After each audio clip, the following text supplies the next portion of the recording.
Welcome to apa?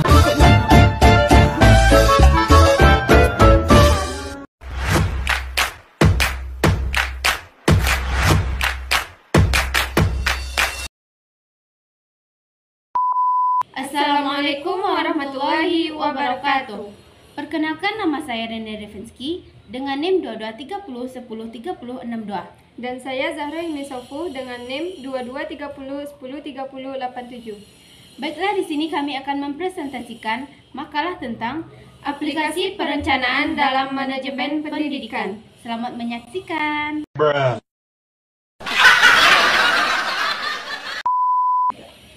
A. Konsep aplikasi perencanaan dalam manajemen pendidikan.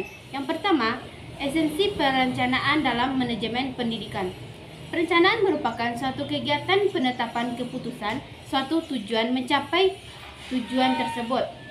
Sedangkan menurut Tehani Handoko mengemukakan bahwa perencanaan adalah pemilihan atau penetapan tujuan organisasi dan penentu strategi, kebijaksanaan, proyek, program, prosedur, metode, sistem, anggaran, dan standar yang dibutuhkan untuk mencapai tujuan.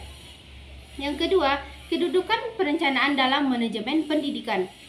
Perencanaan pendidikan mempunyai kedudukan yang sangat penting di dalam institusi pendidikan. Tanpa adanya perencanaan, maka jalannya roda organisasi tidak jelas dan tujuannya. Yang ketiga, daya guna perencanaan dalam manajemen pendidikan. Menurut Basu Swasta Irawan, perencanaan yang dibuat berguna untuk yang pertama, mengurangi ketidakpastian dan perubahan pada waktu mendatang. Tidak berarti perencanaan yang telah disusun harus dilakukan tetapi dalam kondisi tertentu. B. Mengarahkan perhatian pada tujuan. C. Penghematan biaya. D. Merupakan sarana pengendalian. Yang keempat, pokok-pokok perencanaan dalam manajemen pendidikan. Yang A. Menurut frekuensi dibagi menjadi dua bagian. Yang pertama, perencanaan insidental. Yang kedua, perencanaan rutin. B. Menurut daya lakunya, perencanaan dibagi menjadi tiga bagian. Yang pertama, perencanaan jangka pendek.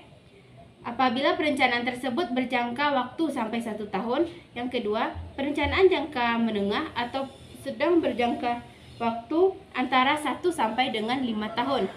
Yang ketiga, perencanaan jangka panjang memakan waktu lebih dari 5 tahun. C. Menurut daya laku, perencanaan juga dibagi menjadi perencanaan darurat, perencanaan sementara, dan perencanaan definitif. D. Menurut prioritasnya, perencanaan dibagi menjadi 4 bagian. Yang pertama, perencanaan sangat penting adalah perencanaan yang harus dibuat karena berhubungan dengan berhasil tidaknya suatu tujuan organisasi. 2. Perencanaan penting. Yang ketiga, perencanaan biasa. Dan yang keempat, perencanaan formalitas. E. Menurut fungsi, perencanaan dibagi menjadi perencanaan keuangan, perencanaan non-keuangan, perencanaan produksi, perencanaan pendidikan, perencanaan kepegawaian, dan sebagainya, tergantung fungsi organisasinya. Yang ke F. Menurut ruang lingkupnya, perencanaan dibagi menjadi perencanaan nasional, perencanaan wilayah dan provinsi, perencanaan daerah atau kabupaten, dan perencanaan lokal atau sekolah. Yang G.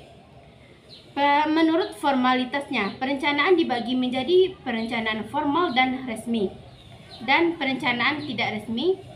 Yang B. Pendekatan perencanaan pendidikan. Pendekatan perencanaan pendidikan adalah suatu upaya pendekatan yang dilakukan untuk suatu kelompok atau organisasi agar tujuannya tercapai. Menurut para ahli, ada beberapa pendekatan perencanaan pendidikan, antara lain 1. Pendekatan kebutuhan sosial. 2. Pendekatan ketenagakerjaan. 3. Pendekatan keaktifan biaya. 4. Pendekatan integratif. Yang C. Metode, model, dan proporsi perencanaan pendidikan. 1. Metode dan model perencanaan pendidikan. A. Metode analisis sumber cara tujuan, yaitu dapat dipakai untuk meneliti sumber-sumber dan beberapa alternatif pelaksanaan program untuk mencapai tujuan pendidikan. B. Metode analisis masukan keluaran, yaitu dipakai untuk menganalisis beberapa faktor input pendidikan, proses pendidikan, dan output pendidikan. Yang C. Metode analisis ekonometrik, yaitu memakai data empirik, statistik, kuantitatif, dan teori ekonomi dalam mengukur perubahan untuk hubungannya dengan ekonomi. D. Metode diagram sebab akibat, yaitu metode yang dipakai dalam perencanaan yang menggunakan sekuen hipotetik untuk mendapatkan gambaran masa depan yang lebih baik. Yang E. Metode analisis siklus kehidupan. Metode ini dipakai untuk mengalokasikan sumber daya yang ada di sekolah dengan memperhatikan siklus kehidupan produksi atau output layanan pendidikan.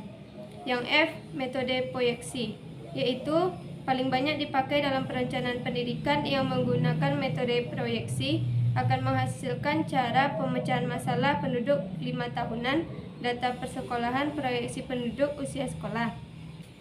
2. Model perencanaan pendidikan. Ada beberapa model perencanaan, yaitu A. Model komprehensif, berfungsi menganalisis perubahan yang ada pada sistem pendidikan dan dengan menyeluruh. Yang B. Model pembiayaan dan keaktifan biaya, berfungsi menganalisis proyek pada kriteria efisien dan efektivitas ekonomis. Yang C. Model planning, program budgeting system atau PPBS, yang yaitu merencanakan, menyusun program, menganggarkan sistem yang komprehensif dalam mengambil keputusan. Yang D. Model target setting, dibutuhkan cara agar bisa memperkirakan perkembangan dengan waktu yang ditentukan. 3. Proporsi perencanaan pendidikan. Yang A. Perencanaan pendidikan harus menggunakan pandangan jangka panjang. Yang B. Perencanaan pendidikan harus bersifat komprehensif.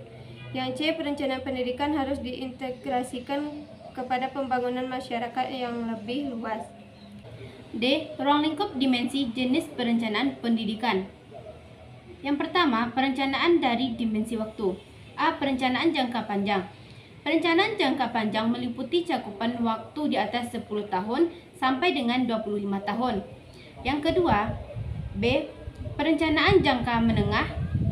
Perencanaan ini meliputi jangka waktu 1 tahun lebih hingga dengan 4 tahun untuk lingkungannya. Kemendikbud. Pak nih ulang lihat ini. Lanjut. C. Perencanaan jangka pendek. Perencanaan jangka pendek tahunan juga disebut dengan perencanaan operasional tahunan. 2. Perencanaan dari dimensi spasial. Perencanaan dilihat dari dimensi spasial adalah perencanaan yang memiliki karakter yang terkait dengan ruang dan batasan wilayah. A. Perencanaan nasional. Yang B. Perencanaan regional. C. Perencanaan tata ruang. 3. Perencanaan dari tingkatannya. Menurut Nanang Fattah, ada beberapa jenis perencanaan pendidikan yang harus diperhatikan. Yang pertama, perencanaan makro. Perencanaan makro merupakan perencanaan yang menentukan kebijakan dan tujuan yang akan ditempuh, serta cara untuk mencapai tujuan dalam skala nasional. B. Perencanaan meso atau sektoral.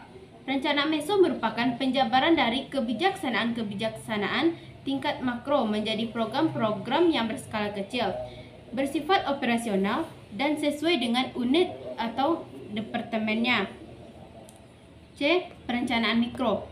Perencanaan mikro merupakan penjabaran dari perencanaan tingkat meso atau perencanaan pada tingkat institusional. 4. Perencanaan pendidikan menurut tingkatannya terdiri atas A. Perencanaan strategik atau Renstra. Perencanaan strategik merupakan perencanaan yang bersifat general dan jangka panjang. B. Perencanaan koordinatif atau manajerial. Perencanaan koordinatif bertujuan memberikan arah dalam pelaksanaan program agar tercapainya efektivitas dan efisiensi dalam pencapaian tujuan. C. Perencanaan operasional. Perencanaan operasional lebih rinci, mudah diukur, bersifat spesifik, dan berupa petunjuk konkret tentang aturan, tahapan, ketentuan yang jelas mengenai bagaimana pelaksanaan suatu program atau proyek khusus. Sekian video dari kami. Semoga bermanfaat Dan terima kasih. Assalamualaikum warahmatullahi wabarakatuh.